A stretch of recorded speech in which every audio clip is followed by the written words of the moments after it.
Hello mystical family, it's Amanda here.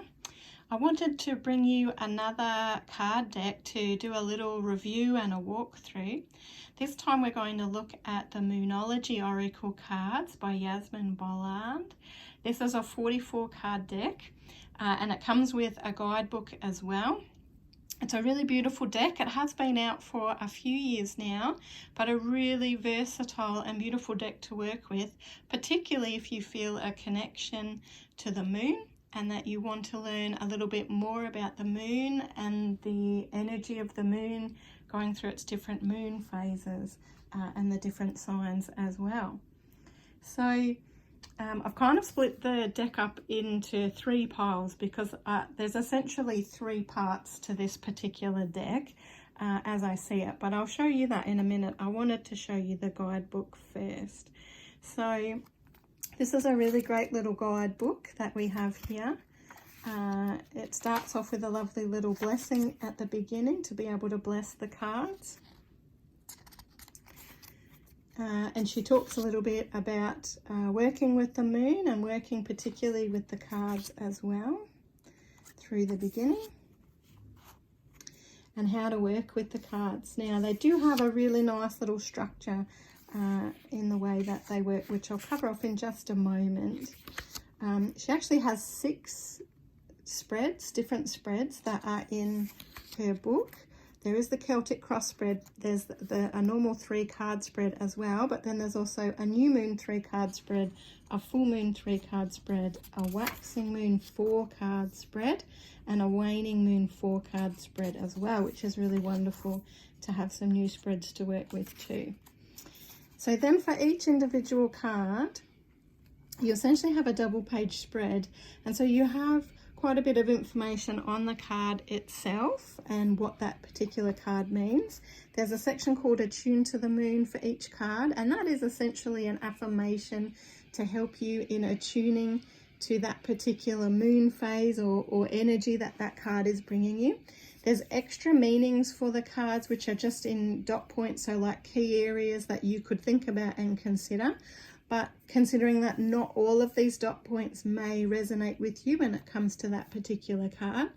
And I really love the fact she also has a teaching section for each card. And this isn't about using that particular card so much as an oracle card, but teaching you a bit about that particular moon phase that has come up for you in that particular card. So it's talking about, in this one, it's talking about the new moon and what the new moon marks and how that works. So there's a bit of information on more of an astrology level in there. So as I say, this deck can really help you in learning a bit more about the different moon phases, not just working as an oracle deck.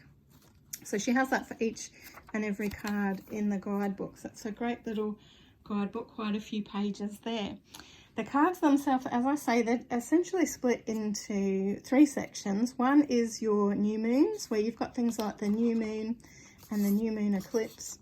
And then she actually has 12 cards, one for each astrology sign. So when the new moon is in a particular astrology sign, because of course each of those bring us particular energy and different energies and key areas to focus on. She does the same with the full moon. So the full moon eclipse, and then there's one for each of those astrology signs once again. As you can see, really lovely imagery on the cards. Beautiful colours.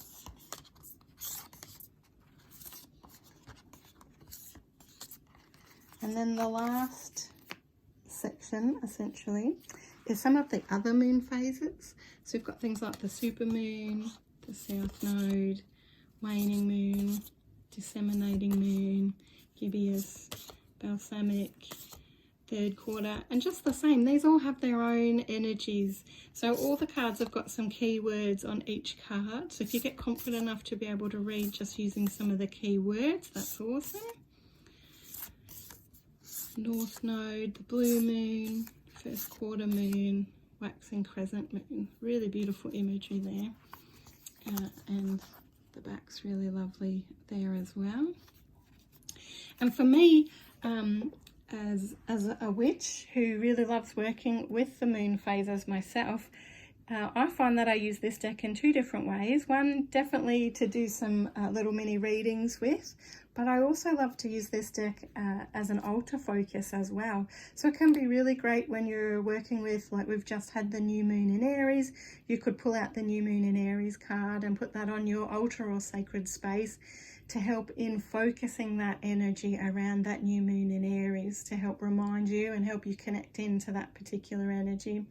Even add a card like that when you're doing spell work to tie into that particular phase. And being she's pretty much got every phase covered in this deck, you know, even if you're not working with a full moon or a new moon, you would certainly probably have an appropriate card to add in there so that you're kind of a way to connect in with that particular energy on a whole nother level, you know, on that visual level as well. So certainly a very versatile deck, a very pretty deck. I find it quite an easy deck to work with, so don't be concerned if you don't really understand the astrology, because her guidebook, you know, gives you certainly enough information to be able to go off and do readings with it. So don't feel concerned if you don't know enough about astrology. But if you are drawn to astrology, you're intrigued to know more, maybe you don't know much, but you want to know more, this can be a really great deck to be able to work with, to kind of learn bit by bit, you know, adding to your knowledge little by little as you use the deck as well. So I highly recommend this deck, a really lovely deck to work with.